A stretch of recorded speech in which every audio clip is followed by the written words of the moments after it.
Hello everyone, it's Silvia from Tarot. Welcome back to my channel. Today we're going to have a look at my top 10 underrated mass market decks. So every couple of, well, maybe not a couple of months, but once every 4 or 5 months, I like to bring back the attention of the tarot community to a few decks that for whatever reason have gone under the radar. And I really do believe that they're very important decks to be in a tarot reader's collection or also in a tarot collector's collection. These are mass market decks, however, so obviously if you only collect indie decks or out of print decks, that's not your video, but you may still want to watch it to see what I believe are very interesting, fascinating, very good tarot and oracle decks that may have been, are just not really noticed by the tarot community. And as I said, it's because of a number of reasons. Sometimes it's a recent release, but because recently we have at least 2 decks that get released every week, well, it just so happens that we don't have the time and the resources to look at all of them, or perhaps these are older decks that have been published a few years ago and they may have had a lot of attention when they first came out, but for whatever reason now they're not necessarily receiving the love that they deserve. Now, one thing that I always say when I do collection videos and things like that, really feel what your gut is telling you, understand if this is a reason for you to purchase a deck or not. I certainly don't want to make anyone feel like they're missing out on something. This is just a video that I do because I love these decks and I want other people to love them too. But if you already have a collection, say, of 20 decks, which is a decent sized collection, I don't want you to go out and buy 10 decks and increase your collection by 50%. It wouldn't make sense. Just look at these decks. If you like them, obviously just see for yourself whether you want to purchase them or not. I'm not affiliated with the creators or the publishing company, so this is just me. So let's start with the tarot deck. And by the way, yes, there's a mix of tarot and oracle decks, and I'm just gonna take them out of the piles that I got next to me on my desk without much of an order. So this one, sorry, it's actually upside down. So this is a deck by Lo Scarabeo that has been published rather recently, I would say probably 4 or 5 months ago. And I have to be honest with you, I've only ever seen it once on social media, and I think it was Robin from Robin's Reflections that talked about this deck, but other than that, I've not seen it anywhere. And I don't understand why, honestly, because it is really beautiful. It's actually a really beautiful deck. So it is called Supernova Tarot by Federico Salis, and as I said, it is a Lo Scarabeo deck. So these decks by Lo Scarabeo come with these 2-part boxes, and they have this mechanism here. I have to say it is a bit of a hit and miss for me, because this box in specific, because sometimes the box is really well measured. Let's say it works really well, and the top part of the box doesn't just come off very easily when you pick them up like that. This one is very loose, so I have no idea. It is a bit of a hit and miss. I've got a few decks with this kind of a layout for a box. Some of them are really good, some of them you cannot pick them up by the top part of the box because the deck will be too heavy and it will just slide down. That was not a deal breaker for me at all. I don't mind, and it's all about the cards and the book or the guidebook, so obviously it's not something that I noticed too much, but I just wanted to point that out because indeed there's some really, really good ones, but also some not so good ones. So this one is an amazing deck. Let me just show you first what I'm talking about when we talk about decks that have an edge over other ones that don't necessarily give you the same experience when you're actually reading with them, when you're using them. So the text in the guidebook is by Alice Mastroleo, And let me just show you. So this deck, let's have a look at the cards first. So this deck is really beautiful, I have to say. It is very inclusive, which I really appreciate. But what I really like about this deck is that it does express this sense of the 70s. The colors that I see, for example, on the cards remind me, and also the images, to be honest, remind me a lot of those posters that we used to see back in the 70s.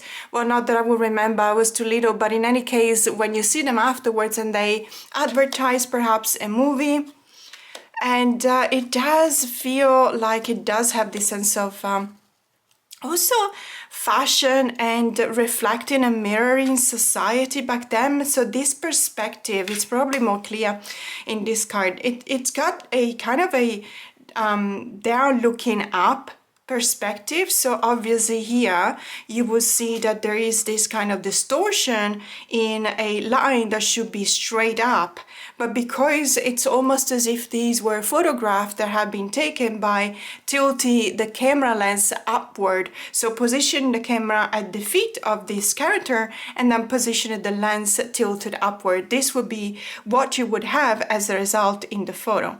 So it's obviously a very unique kind of perspective, and when I show you this, I'm sure that you'll all remember, or most of you will remember this show.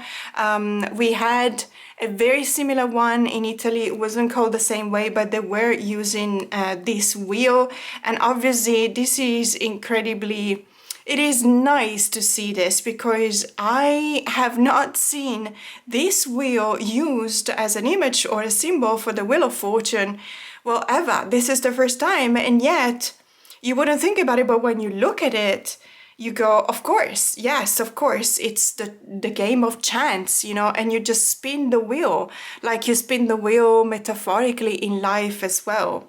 And I just wanted to show you these sandals worn by the character here. I mean, yes, of course, fashion comes back in cycles, and I do see some things that I saw in the 90s coming back into fashion right now. But guess what? When it was the 90s, we actually used to dress like we were back in the 70s. So it is really interesting to notice how there is this kind of cycle of fashion coming back perhaps every 20, 25, 30 years. But these sandals were certainly very fashionable back then, and I really love to see them here. One other thing that I think really distinguishes this deck, even though we do see it every now and then, but not very often, is the fact that we do have borders, but at the same time, the characters and the images on the front of the cards, they actually go beyond the borders. They break the borders and they expand on the full card. And I really, really like that. This is one of the uses of the borders that I actually appreciate. Generally speaking, I'm a no borders kind of person, but when I see what they're doing with this, I really like it. This one, I don't know why, but it reminds me of a couple of scenes from the Stranger Things franchise. In particular, and I know that it's not exactly the same, but it really looks like the way the employees of Scoops Ahoy were dressed. So every time that I look at this card, I think of these two as working as at Scoops Ahoy. And so there's so many elements. Of course, we're looking at the majors right now, but there's so many elements and there's so many symbols that can actually be read. And one other thing that at first I thought was kind of shocking was the fact that, for example, we can see here the High Priestess is lighting up a cigarette. I don't know if you can see because it's tiny, and you know, there is smoke coming out of that, and the smoke is actually almost as if it was creating a cloud on top of this High Priestess. And I find that really, on the one hand, it's very daring because you wouldn't see that nowadays in a modern deck. But at the same time, it does remind me that perhaps in the 70s, there wasn't that kind of awareness that smoke is actually really toxic for your health. It's actually deadly for your health. And so it is kind of nice to see it here. Now, I just wanted to show you In particular, I don't remember whether they do address the fact that the High Priestess is smoking a cigarette in the guidebook, but I wanted to show you the guidebook whilst looking at some of the cards, just to have a better idea of on how this works. So we're looking here at the High Priestess, so it does give you the upright and the reverse meaning. On the upright meaning, it says absorbing information, cherishing silence, avoiding gossip, sifting through the external noise. I like that it's a very macro vision of the general keywords of the High Priestess. Personally, I do recognize the High Priestess as avoiding gossip, but by necessity, not by will, because the High Priestess is the guardian of all facts and memories, and therefore if the High Priestess indeed participated into gossip, she would actually create a distraction. So it is avoiding gossip out of necessity, but also sifting through the external noise, probably because the High Priestess knows everything that has happened before, and she knows that this has happened before, and she doesn't listen to the external noise. Nurture is something as if it were a rare orchid is an act of love, because it requires time and attention to mature.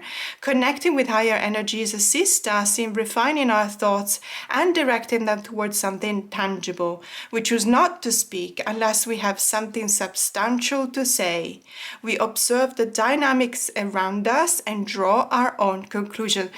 I absolutely love this way of looking and talking about the High Priestess, because honestly, this is not what you find in a normal guidebook or in your typical RWS little white book.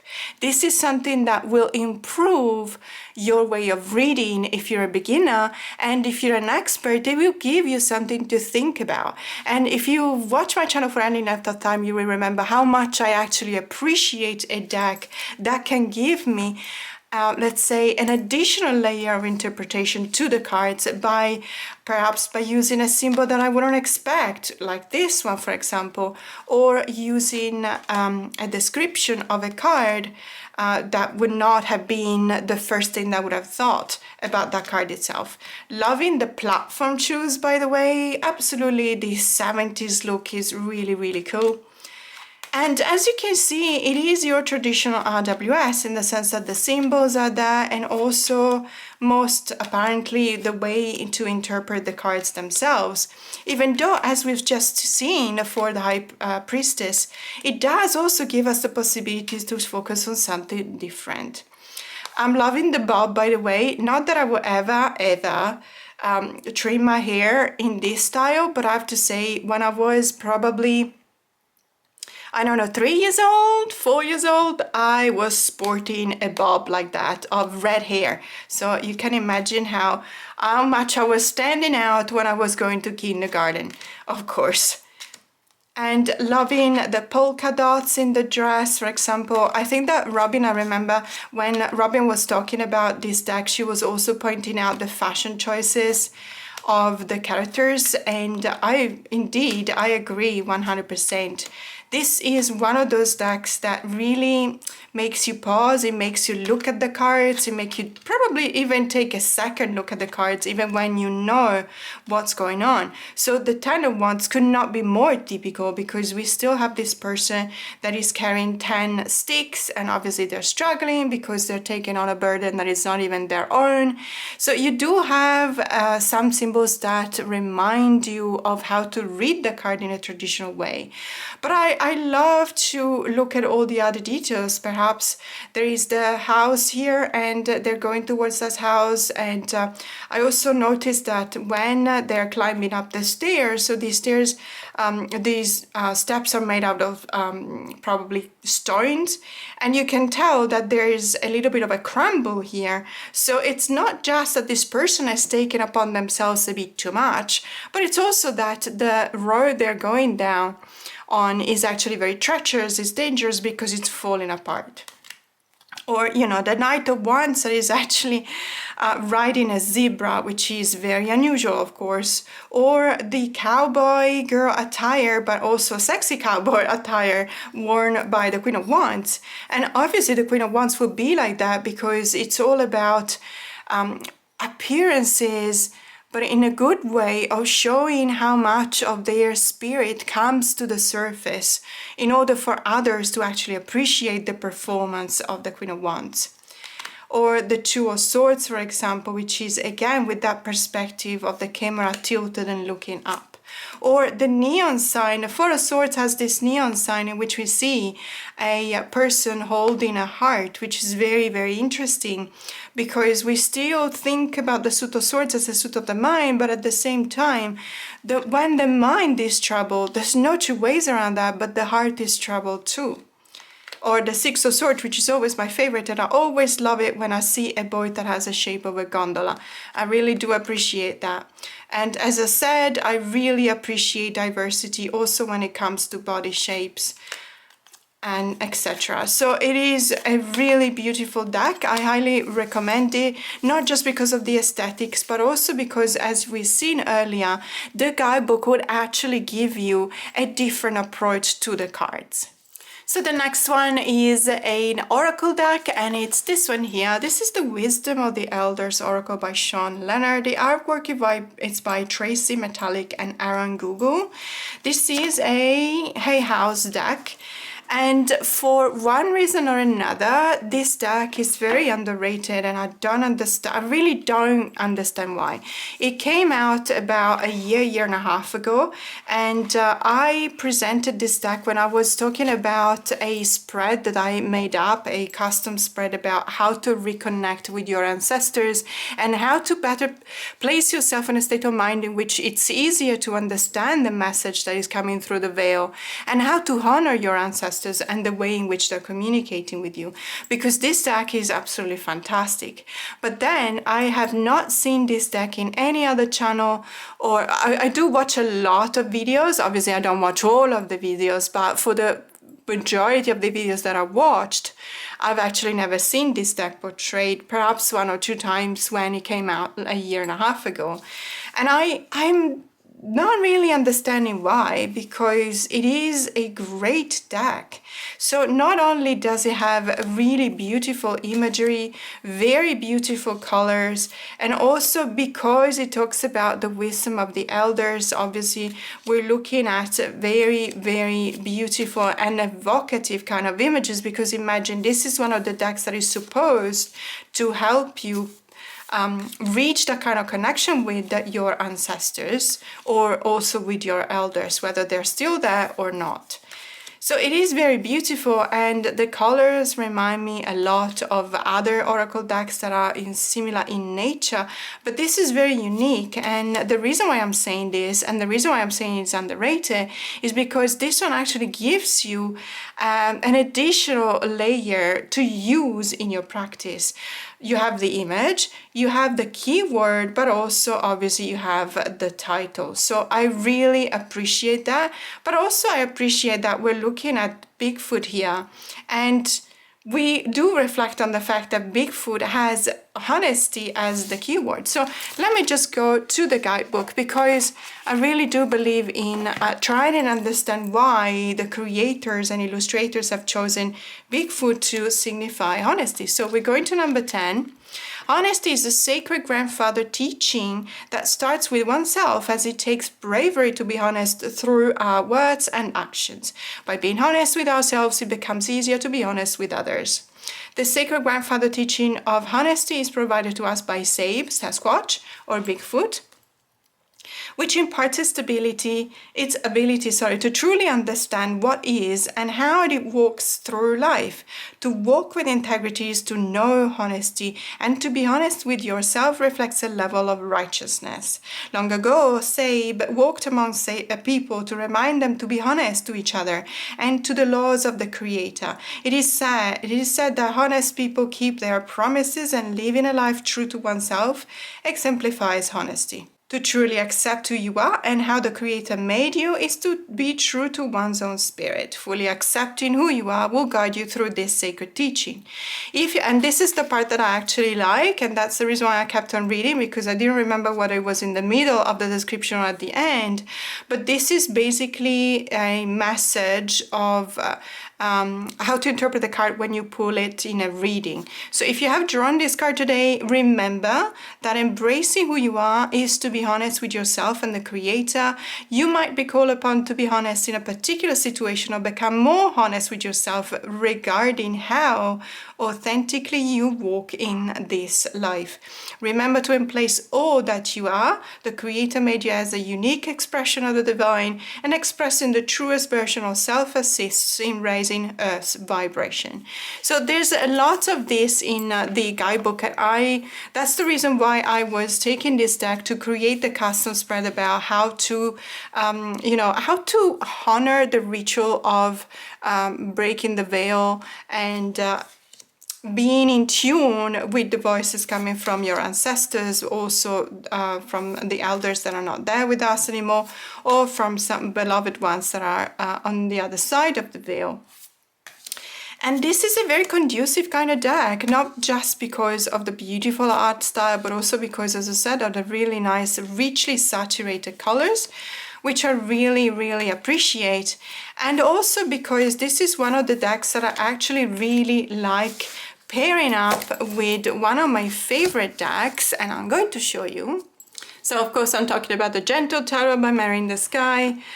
It does have, let's say, shamanic vibes, so that's why I thought it would pair up really well. And when I tried this pairing about a year ago, I was really satisfied. I really, really liked it, and I think that it's one of those decks that really thrives when you pair it up with a tarot, because it really gives you the opportunity to dive deeper in the card, even by just focusing on the messages that you feel coming out of the cards and the keywords. So as you can see, it's a very similar kind of art style. The colors are also very similar, and there is definitely a communication that happens between these two decks when you use them together. I love how the people themselves actually look very similar between the two decks. And I also love to feel this really strongly grounding sense of vibes coming out of the cards. It is one of those decks that really, really finds balance in a reading, or helps you finding balance in a reading. So I highly recommend this deck. I honestly do not understand why it's not more seen on social media, and I'm talking about not just YouTube but also Instagram or TikTok. I honestly do not see much, unless you do a specific search for this deck, obviously.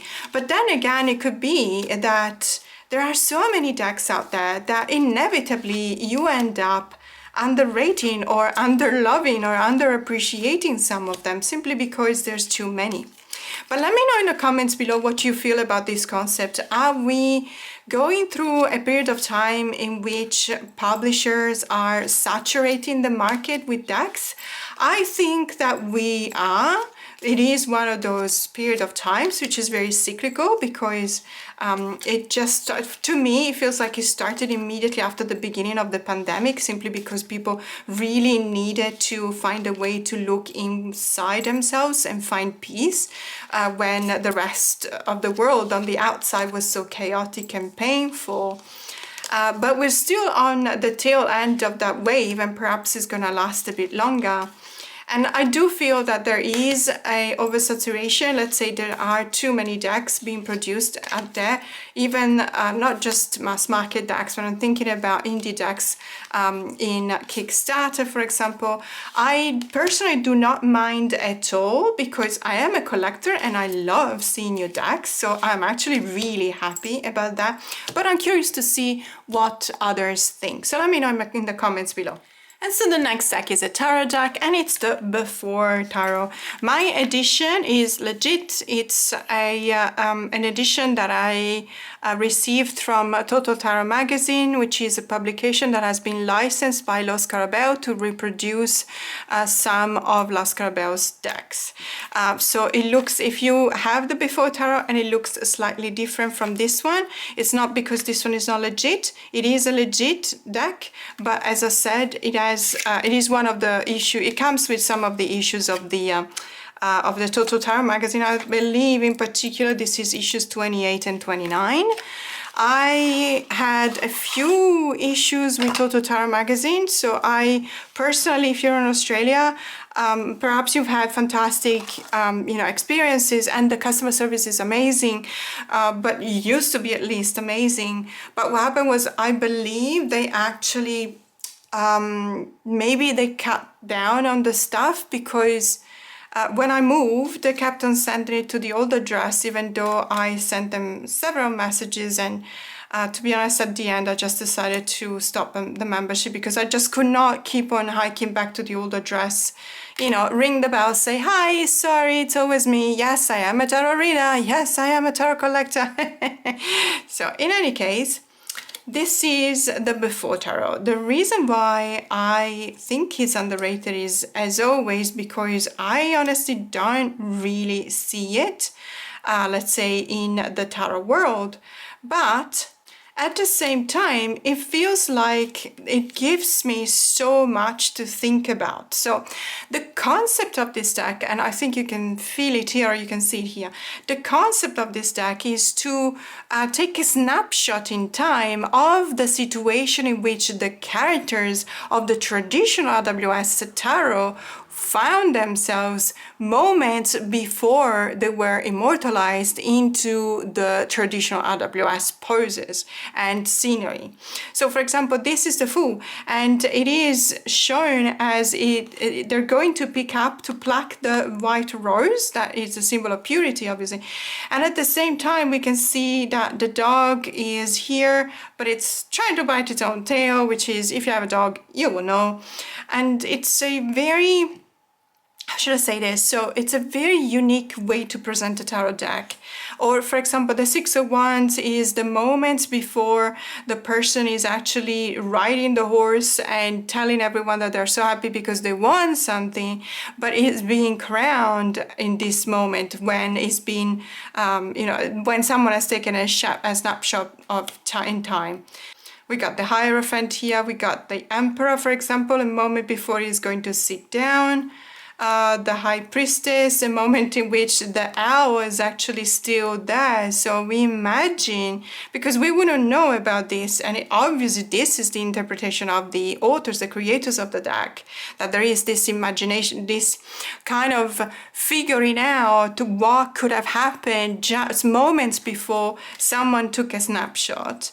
And this is, for example, the battle, or the kind of trouble you have, the issues you have from the competition in the Five of Wands. Well, guess what? Turns out that at the beginning it was just between two people, but then others joined in because they saw what was going on. Or the Seven, this is amazing. This gives you a new way to interpret the Seven of Wands. Traditionally speaking, we see the Seven of Wands with the character is trying to fend off all of the other six, and wands are going to attack them. But this seems to be showing someone who's trying to ask for forgiveness, and it's probably not even given forgiveness. Because it's too late, it's too far gone, and the others just feel this sense of having to oppose the character on the card. So I love, and there's a salamander here, that's really beautiful. Or the Nine of Wands, for example, we know that the character in the Nine of Wands, traditionally speaking, is injured, whether it's bleeding or they are bandaged up, etc. But why did that happen? How did that happen? Can we see that? And this is the way in which we have, let's say, we are given a way to interpret the card in a different way, because we've been given a possibility to think about what happened before and what were their triggering factors that determined the outcome that we now see in the Nine of Wands. So this person actually had to, fight against the wolf. It looks like a wolf, so perhaps that's how they got injured. And so on and so forth. And let me tell you, so this is obviously the legends of King Arthur. King Arthur was the one that was the only one able to retrieve Excalibur from the rock. And so we see that, and now we also give this card a different meaning. So it's not just a suit of the mind, and it's not just a new project, something that you're thinking about. It's also being aware of your own potential, knowing that you're the one that actually can start putting things in motion, for example. Or the Three of Swords. This is amazing because you know that I don't like the traditional depiction of the Three of Swords as a heart which has been pierced by three swords. And even though we know that this is what's going to happen in the next 5 seconds here in this scene, at the same time, we can still look this card as if the three swords were hovering above the heart. So perhaps it's not complete heartbreak, it's something that can still find a solution, can still be fixed. Or the Seven of Swords, which is the card that I always like to fight for, because I really believe that the Seven of Swords is an underrated card in the tarot deck, and it's a misunderstood card in the tarot deck. But in this case, we see the moments in which the person is choosing which swords they're going to pick in order to take back, and the ones that are going to stay behind. Or, you know, the Four of Swords, where there's actual butterflies coming out of the window, that, you know, and the person here is just receiving these butterflies and the sense of peace that they take with them. And, you know, there's, let me see, there's, the Two of Swords is amazing. I absolutely love this. This person is putting a blindfold upon their own eyes. She's the one doing that to herself. But it's not like the cage of your own making in the Eight of Swords. This feels like this person is doing this out of necessity. They find themselves in such a situation in which perhaps it's actually better not to look. Perhaps it's better not to listen to the mind by taking this decision, but listen perhaps to the heart. Absolutely love the way this deck is giving you a possibility to read the cards in a different way. And lo and behold, the Eight of Swords is actually the opposite. We always read the Eight of Swords as the cage of your own making. Well, guess what? No, this person is actually a victim of someone who's pushing them towards this cage made out of 8 swords. So imagine your creativity actually coming to life by looking at these cards and understanding how you can read them, by giving them a different meaning, by looking at them through a different pair of lenses. I absolutely love this possibility. Or even the Knight of Cups. Again, this one actually feels like it's confirming on the one hand the feeling of being alone of the Nine of Cups. Yes, you've been graced with this wish come true, but at the same time you're alone in enjoying them. But guess what? It wasn't originally, because there's kids. I don't know if you can see them, but there's actually kids behind the cups that are looking up, and this person is actually pouring whatever liquid that is into the cups. Or the Seven of Cups, that tells you that perhaps when you close your eyes, you don't actually see what you're choosing. And so maybe you're not as stuck as the Seven of Cups, the traditional Seven of Cups. Or the Eight of Cups, that tells you that you actually were part of this world that you're leaving behind. Or, you know, the World card, that seems to be, this card seems to be almost a step after the Lovers card and a step before the World card. So I really love the opportunity to read with this deck. Now, one thing that I'm asking you, and please let me know in the comments below, do you have this deck? And if you do you read it for, do you use it for divination? Because I would never use, unless specifically asked, I would never use this deck for divination for a client, because I see that it tends to lead me through or down a different kind of path. So I'm very interested to know if you guys use this deck, if you have it, and how do you use it. So this is the Before Tarot. So the next deck I'm going to show you is the Sacred Nature Oracle. This is now a mass market deck. It was released about a year and a half ago as well. And it is an incredibly beautiful deck. Another one, again, that I don't really see often. Even though I tend to notice these things, when I do see it, it's because people really love it. So it's not one of those decks that people talk about in a tarot and oracle haul and then they forget about it. It's one of those decks that if indeed a person has this deck, they love it and they keep on talking about it. And that goes the same for me. I absolutely love this deck. It used to be an indie deck. Thankfully, it got picked up mass market, and it's a very affordable one. And I have to say, it comes with a very interesting book. So there is this interesting association between the images, of course, and the keyword, and also the name of the plant, which you actually see here in the graphics. So you can make a parallel if you know your botany or your botanical meanings. You can make a parallel between the plant and the keyword, but also this is actually the plant that is covering the characters that are in the photo, because this is obviously photography. By the way, look how beautiful this is. And I absolutely love this type of photography because it feels like it's a sepia kind of filter. I don't necessarily know whether it was made in camera, so sometimes, many years ago, there were actual filters, as in physical filters, that you could put in front of the lens, and they will give you this kind of effect. Or obviously you can obtain this kind of sepia tone with digital manipulation in an app, or even sometimes cameras back in the, I don't know, early 2000s, they gave you the possibility to do some kind of work on the photos in camera itself without having to go onto your laptop or computer. This is a really beautiful deck, and I have to say it's becoming one of the favorite decks that I'm using lately, because I pair it up with a lot of tarot decks that I recently acquired, and it just pairs up like a charm. I'm thinking about the Circle of Doors tarot. This is absolutely fantastic with that, but also the Tarot Obscuro.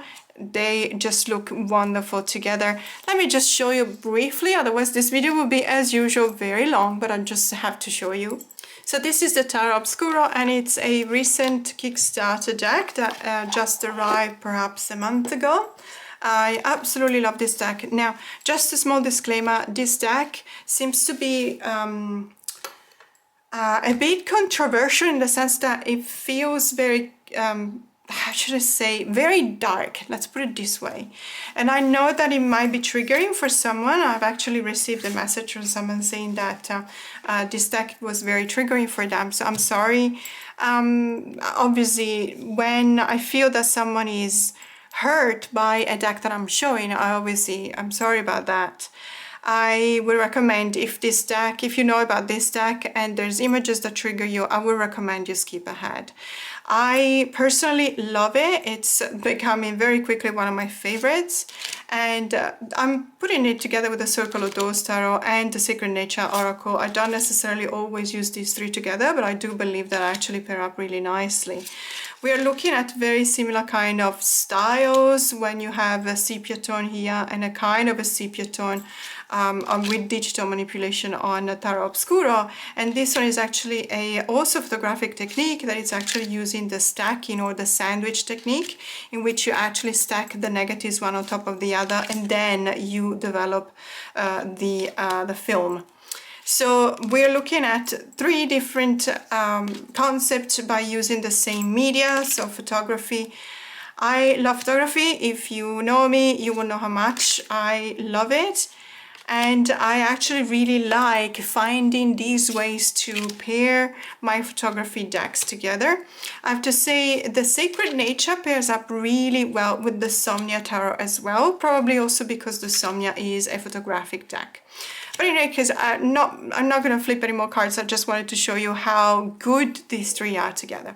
So the next deck is going to be a tarot deck, and it's this one here, and I really don't understand if there's something wrong with this deck.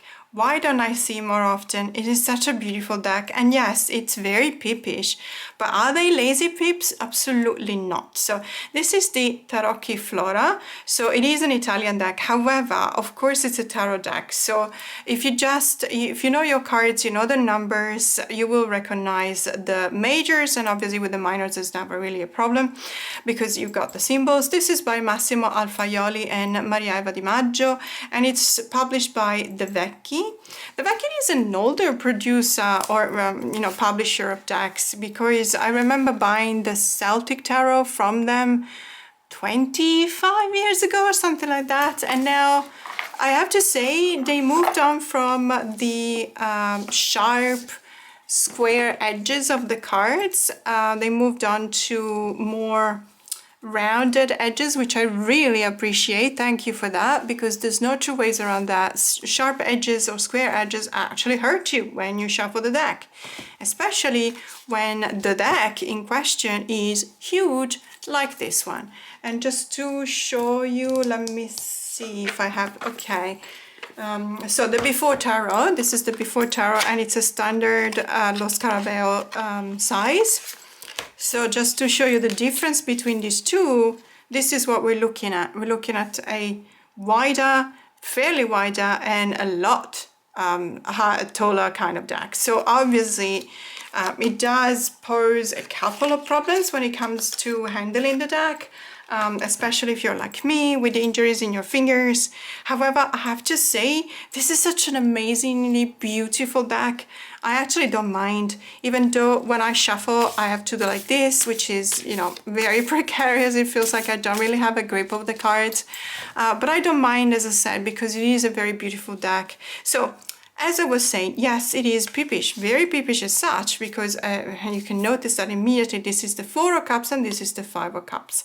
But it's still beautiful because we do have, we feel like there was an effort made in these cards. And obviously, we do have people in the court cards. And even when you look at pips, they're actually really, really nice. These are the backs, by the way. When you look at this card like this, it almost feels like you don't really know which one is the front and which one is the back of the cards. But obviously you've got 4 pentacles or coins here, and you got 2 here. So obviously we're looking at the suit of coins, the suit of the earth. And you do have different flowers for different suits. I love this deck. It's really beautiful. The major arcanas are just absolutely gorgeous. I mean, this is the Judgment card, the number 20. So you can still tell because the Italian name of the Judgment card is Il Giudizio, which is not that different from the English word. But in any case, I'm sure that this deck is not difficult to understand or to work with. If you know your tarot. So this is the Suit of Wands, obviously, and yet another flower. I know that this deck, this is the Star card. Look how beautiful it is. I really love it. Not just the symbology, we see the water, for example, but also the fact that it's very soft, the expression on the person, or the mermaid in this case, but it's a weird kind of mermaid because mermaids, generally speaking, only have one tail and this one has 2. So there's always something about that. And the Sun card.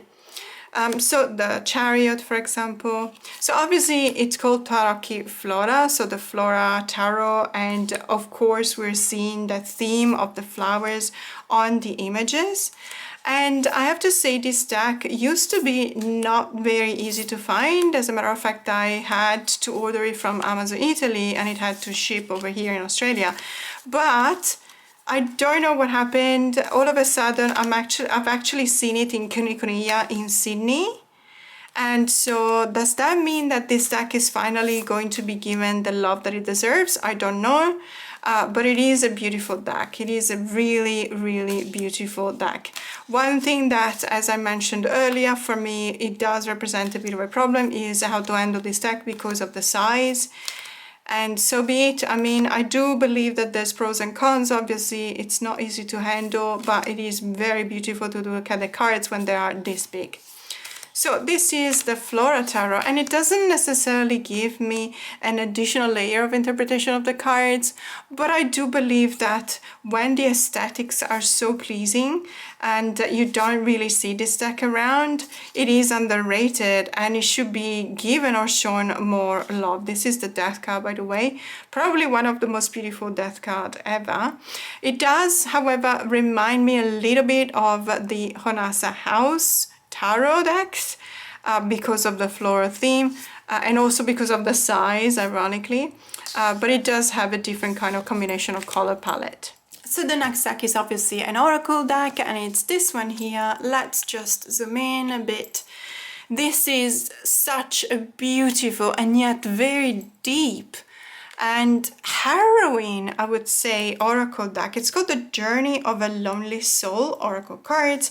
It is published by Los Carabeo. It has been published probably 2 years ago. I could be wrong, but it does feel like it's got that kind of spooky month or darker days kind of vibes. So it is my understanding that Los Carabeo always comes out with these decks at this time of the year. So say, for example, October and November. It is one of those decks that I do recommend for the this time of the year. It is a darker deck, but it's an amazingly beautiful deck. And what I'm going to do, I'm going to actually pair it up with one of my favorite tarot decks of all times. And if you've watched my channel for any length of time, again, you will know which ones I'm talking about. And yes, it is this one here. It's The Murderer Crows by Corrado Roy. This is another Los Carabeo release. And see what I mean with the box? I was talking about the box earlier. So this is the same two-part box that opens like that, but I can actually hold it, and I can even, you know, move it like that, and it doesn't, let's say, even though the deck is heavy, it's a really good closure because it actually doesn't slide. So it's almost difficult, as a matter of fact, to slide it open, but I do appreciate that. And I know that it's just a bit of a hit and miss, so some decks will be, you know, perfect and others will not. So this is one of my favorite decks of all time, and this is the Murderer Crows Tarot. And yes, I do have darker tastes. But this is also for a very sentimental reason, and it's because Corrado Roy is the one of the most prolific illustrator of let's say a comic book, or rather a graphic novel that I used to read when I was in my teenage years. That was Dylan Dog. So Dylan Dog was published by Bonelli Editore. The stories were created by Tiziano Sclavi, and it used to be illustrated by many artists, Italian artists, but one of them, and the best one, was definitely, in my opinion, Corrado Roy. So this style is very recognizable. If you know about Dylan Dog, you will definitely recognize the numbers, the issues that were illustrated by Corrado Roy. There's a couple of other decks illustrated by Corrado Roy. One of them is also one of my favorite of all times. It is called the Joker Tarot, but that's one of my favorites for different reasons, because the way in which it looks at the cards and gives you the interpretation of the cards is simply mind-blowing. I wanted to include that one, but it's a bit of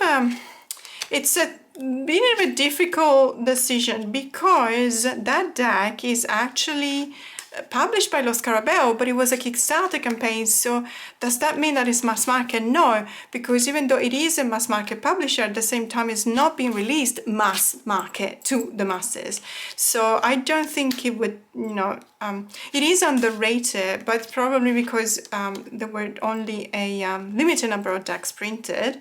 Even though I do think there were about 1,300 decks printed, which is by no means limited. It is an amazing deck, but going back to Corrado Roy and the Murderer Crows, I really feel like these two decks have this kind of really dark and spooky and creepy conversation, but at the same time it is very, very beautiful. There are differences, because we're looking at an oracle deck that does use color in a very specific way, and a tarot deck instead that uses obviously black and white, and you know, the kind of different shades of charcoal. I don't know whether this is actual charcoal work. It could be, maybe not. I honestly don't know, I'm not an expert. However, I really feel like we're looking at a fantastic pair, fantastic combination of these two. And I really, really love this deck. So as I was saying, it is one of those decks that is very dark, and meaning not just the images, not just you know, probably also the poses of the concept coming out of the images on the card, but also the messages at the bottom. So you can see the cave with no window, or for example, antechamber of apathy, or guiding stars zenith, return to abundant shores. This is not dark, but it's actually, the image itself is kind of dark. Or stirrings of a welcome wind, floating in the storm, misted promenade, imposing impediments. How amazing is this? Even the alliteration of these two words is amazing. And I absolutely love working with this deck this time of the year. It feels like it's one of those dark decks that has a lot of meaning. So it's not just dark, it's actually deep as well. And it pairs up really well with one of my favorite decks. But I don't see this deck enough, and so that's why I believe that it's underrated. And so the next deck is a tarot deck, and it's a US Games tarot deck. It's called The Influence of the Angels Tarot by Jody Boginski-Barbesi. It is not a recent deck by any means. I think it was probably published, what, in the 2020? 2018 even. So obviously we're talking about by now 6 years ago. It is, however, very underrated because I honestly don't see it much, if at all. I have trimmed my copy down to these borders. I didn't exactly do a good job, so perhaps I will have to grab another copy and try it again. The reason why I wanted to mention this deck, and I wanted to mention it in this video in specific, talking about underrated decks, is because of the guidebook. The guidebook is absolutely fantastic. So it does give you a really excellent interpretation of the card, but at the same time, so for example, the Five of Cups here, you do have the small thumbprint in black and white of the card, which is absolutely fine. Then it gives you the numerological interpretation of the number generically, so the Five of Cups, but then you read about the fives. So the fives are about trouble, instability, and unpredictability. And then what I really, really like is that it talks about the symbols in the specific card. So 3 knockdown empty cups, emotional exhaustion and depletion, loss and the feelings of sadness and regret about that loss. 2 upright cup, emotional reserves wellspring. The woman is so spent that she has a hard time realizing that the 2 cups are there. The angel brings one of the cups, reminding us the spiritual resources are available when needed. And then there's, you know, it keeps on talking about the symbols. So all of this page is not about upright and reverse meaning like you usually have in a little white book, but it's actually talking about the symbols that you can find on that specific card. So the dress of this character is wet, clinging to the woman's body. The dress suggests that the woman has recently come out of the water. Water represents feelings, and the wet dress suggests being overwhelmed and drowned by emotions. It also represents spiritual or emotional discomfort, like wearing a wet dress is physically uncomfortable. If you ever do a bushwalk or a trekking or a hiking in a country where the climate is tropical, you would know what this means. It feels like trekking while taking a bath at the same time, being clothed. So it's really awful. Then we're seeing the floral wreath comprised of colorless dead flowers. The wreath held by the woman represents loss and death. Gray satin, everything surrounding the woman inside and outside is colorless.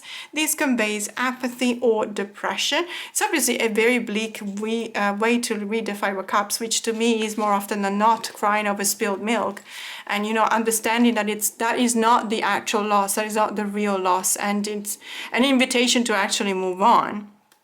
So then you do have the direct meaning and the shadow meaning, but you also have the angelic message. Be hopeful that with time your cup will be refilled and your wounds will heal. I love this guidebook. There is so much to read about the symbols, and the symbols are so very well picked, chosen to represent the cards, that it's just unbelievable. And I don't understand why this deck is not more popular. Why don't more people talk about this deck or show this deck on their channels, or you know, in their Instagram feeds or TikTok, etc.? Because it is a resource of knowledge There's no two ways around that. By reading the guidebook, we will definitely be considering all of the symbols that we learn about, and that will give us the possibility to read the cards perhaps in a more deep way. So I absolutely love it. When this is the star card, by the way, it's absolutely beautiful with this dolphin porpoising out of the water. Really, really love it. So it always is appreciated when you get into the mind of the creator of that deck in particular, and you start understanding why they chose that particular symbol and what that symbol means to them. So this is really incredible, and I just really love it. And I recently bought an oracle deck that was published before, but now it's being republished, and it's there are a few changes with the older edition of this deck, and I'm talking about the Mystical Healing Oracle by Ina Siegel. This is released by by Rockpool, and I just wanted to show you. So in one of my previous videos, I actually talked about this deck because it was an unboxing that I've done of this later edition, but I also use it in combination with the Tarot of Persephone's Garden, which is absolutely lovely by Cara Small, but that's an indie deck. And I just wanted to show you that even if you don't have that deck in specific, but you do have the Mystical Healing Oracle, you can find a deck to pair it up with, and it's the Guardian Angels Tarot, the Influence of the Angels Tarot, because they do share very similar vibes, they share very similar color palette. Yes, the Influence of the Angel does come with an even wider border, but as you can see, I've trimmed it down, so it actually looks quite nice. It looks like we're looking at paintings right now. And as you can see, very similar kind of vibes. The iconography is very similar as well. Obviously, it does have some kind of religious vibes because we're talking about angels in the Influence of the Angels deck. So I just wanted to quickly show you how well these two pair up together, because they're really, really beautiful. There is, so this one is a different cardstock. Obviously the finish is matte, and the US Games deck has a semi-gloss to gloss kind of finish. But I don't necessarily mind the difference. I feel that this is a very flowing kind of combo, apart from when the cards are in landscape position, which I really don't like, and I don't understand why. There's one card out of 36. So in any case, this is really beautiful. I highly recommend it. And all of these decks that I'm showing today are mass market, and they're also, well, apart from the Circle of Doors and the Tarot Obscura, but the ones that I'm actually frontlining here as the top 10 underrated are mass market decks. They're not out of print, they're still available, and they're very affordable. So the next deck has to be, well, it doesn't have to be, but it's an oracle deck, and it's another really beautiful, very deep, very healing kind of deck. This is one of those decks that it will make you very emotional. It will make you very grateful as well to be able to receive the compassion that comes out of the cards. It's an amazing deck, and I really don't understand why I don't see it more often. I talked about this deck for a while, and I have to say it was also in my top 10 Tarot and Oracle decks, or top 10 mass market decks of 2024 so far, when I did that in June, July. This is the Creative Consciousness Healing Oracle deck and guidebook by Joanna Wright. For self-healing and self-care, I have used this deck a lot. As a matter of fact, it was one of the decks that I was using with my members, and we had a fantastic time going through this deck. It is really beautiful. The publisher is, I believe, Andrews McMeel. Yes, I'm actually really liking Andrews McMeel's decks recently. I think that they are doing a fantastic job in keeping up with the market, but also in beating the market, because they actually come out with really beautiful decks and really great ideas. So as you can imagine out of the name, this is a healing deck. It's very beautiful. I love everything about it. I love the color palette. I love the really soft art style and the way in which the characters are portrayed, which is kind of stylized, obviously, almost as if it were a graphic novel, but it does convey at the same time a softness to it that goes really, really well with not just the title that you can find here or the keywords, but also the messages that are at the bottom of the card. So in this case, for example, this card is talking about grounding, rooting in the power of your purpose, or self-trust, building safety with yourself. Higher self, connecting with your inner guidance, receiving, opening self to worthiness, nourish, feeding the sweet animal of your body, moon, money, allowing the flow of abundance. As you can see, it's also very grounding kind of deck. It is not just a healing deck. Sometimes healing decks are hug decks, but they're also very, how should I say this, monochromatic metaphorically, in the sense that they can have a lot of colors, but they only strike a couple of chords, or they really delve deeper into one theme. In this one, there's a lot of grounding, but there's a lot of everyday life. So talking about money, talking about abundance, for example, talking about composting, decomposing energetic chords, or forgiveness, forgiving yourself at the cellular level. You see how actually very specific some of these cards are, and I really do appreciate that in this deck. I think that it gives you the possibility to do a lot of work on yourself or your inner child, that other decks don't actually give you. And that is one of the reasons why I really love this deck, and I feel like it's not actually getting the love that it should receive. I have seen this deck used by Annette, the Project Refined Life, but other than Annette, honestly, I haven't seen anyone else using this deck, or at least not on a regular basis outside of an unboxing video. And I really do believe that people will benefit from using this deck, because it does actually help in a personal growth kind of practice. And now we're down to the last two decks, and it's been a very long video, so I'm gonna try and speed it up, but this one is so underrated. I honestly don't understand why. So this is the Nightweight Tarot deck by Michelle Nightweight. Sorry if I mispronounced that. So the fact that Michelle, I think her wife's name is Night and her name is Wait. So it was kind of a very serendipitous occasion that by uniting those two names, we got the Nightweight Tarot deck. At the beginning, I heard people complaining about the quality of the box, and generally speaking, the quality of the production. I will kind of agree to that, because I don't know if you can see, very often what happens to this box, which is a kind of a packet of cigarette kind of closure, the card that sits at the top sometimes gets stuck. You see what I mean? It gets stuck, and sometimes if you don't do like this, so if you don't shift it or slide it back down and then try and open it, it would actually get bent. So it's, I don't know why. Maybe these cards are too tall, too high, for the size of the flap. I have no idea, but in any case, it does seem to be a problem. And I've heard a lot of people complaining about the quality of the cards as well. That I actually don't mind. Yes, they do feel a bit papery, but I actually really like it. They're very smooth. The surface is very smooth. And they are still very sturdy. So we're not talking about really lightweight kind of cardstock. We're talking about a sturdy and thick cardstock that can stand the test of time.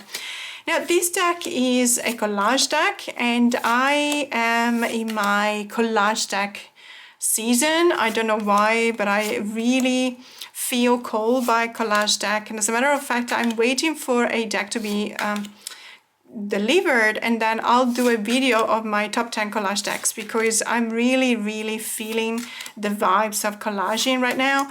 I absolutely love this collage because, let's put it this way, we do have a lot of collage decks out there, and some of them are very modern, some of them are not modern at all, some of them are curated art, some of them are just collage of any kind of stock photo, for example. So there's different ways to realize and produce a collage deck. However, this one, to me, it looks like it's an excellent outcome. It's an excellent result. They definitely did an amazing job. I love the fact that we have some kind of a fake border here, and then the images actually grow out of the border, and that gives you some kind of an introspection, almost as if these cards were 3D and you were looking inside an image to see it actually come alive out of the background. Really, really love this deck. Hey, there's Pamela, of course, as well as the High Priestess. That was kind of an obvious choice. I really, really love this deck. I love the fact, of course, that the characters, 99% of the cards are actually in black and white, which is a very interesting way to portray, obviously, a character in black and white, almost as if we were called by the creator of this deck to feel the colors with our own choices. So there will be obviously vintage photo, which will be sepia, but modern photo will be in black and white as well. So to keep, you know, with that kind of consistency throughout the whole deck. Really love it. It's a mass market deck. It's affordable. It's a collage deck, but at the same time, it does, you know, differentiate itself from other collage decks because of the choices of the images that have been used to depict the cards, specific the cards. And I love that there's diversity, so there's at least 3 lovers card that you can choose out of, so it's very nice, obviously. Really, really liking this deck, and of course I had to have this deck because it's got Oscar Wilde as the King of Swords, which is probably, after the Queen of Swords, one of my significators, the King of Swords. So I really love that we've got Oscar Wilde looking through, breaking the fourth wall, looking at us and asking us to get engaged in the card. Absolutely great deck. And last but not least, there's a deck that I think it blew my mind when it came out. I got it almost immediately. It is an incredibly deep deck. It is an incredibly sad deck as well. And I think that we should accept and embrace sadness sometimes, specifically at this time of the year, because it can be conducive of a lot of really great work that we can do upon ourselves. And it's this one here, it's the Into the Lonely Woods Oracle. This is by Lucy Cavendish, but the artwork is by Dan May. So if you're used to Lucy's decks, this is actually kind of different. I see that Lucy partners up with very similar kind of illustrators, or the illustrators that have very similar kind of art style, but in this case it's completely different. And you will see that the subtitles here says blessings and messages for times of solitude and isolation, and that's the reason why I was saying it is a very sad deck. The guidebook is incredible, but I would say you don't necessarily need the guidebook, even though I always use them, at least the first time I study a deck, because what this deck does is it really puts you in touch with your deeper feelings. It goes to places where you would normally not go, and I have to say this is an incredible spiritual guardian for you to be able to do this kind of descent into your darkest and deepest feelings, but at the same time being protected and feeling like it is still a safe space to be. Between two worlds, I mean, look at how amazing this card is. There is so much that is conveyed in these images, or by these images. I never cease to be completely taken by how harrowing this deck is. And sometimes it is making me very emotional, but it's absolutely fine, because it's probably one of those times in which I need to be emotional and I need to get in touch with those feelings and the reasons behind those emotional feelings. Why am I feeling that way? And when we feel like we need to do this, it is very important that we do that in a safe environment, and therefore that's why I highly recommend this deck, because even though it will sometimes make you feel even sadder, that is because you need to go there, and this deck seems to know that. So it is an amazing, really beautiful, but also very deep kind of deck. And again, underrated. I never see this deck. And again, it's the same as I was saying earlier with which was the deck I was talking about. I'm trying to look for it. Okay, the Sacred Nature Oracle. So the same goes with this deck. It's not owned by a lot of collectors or tarot readers. However, the ones that do own it actually tend to use it a lot. And I do believe that it's because they recognize how powerful this can be. But in any case, this was it for today. And thank you so much for watching. Please don't forget to like and subscribe if you haven't already.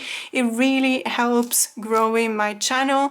And when I grow my channel, that gives me the possibility to produce more content that you can appreciate. But for now, have a great day.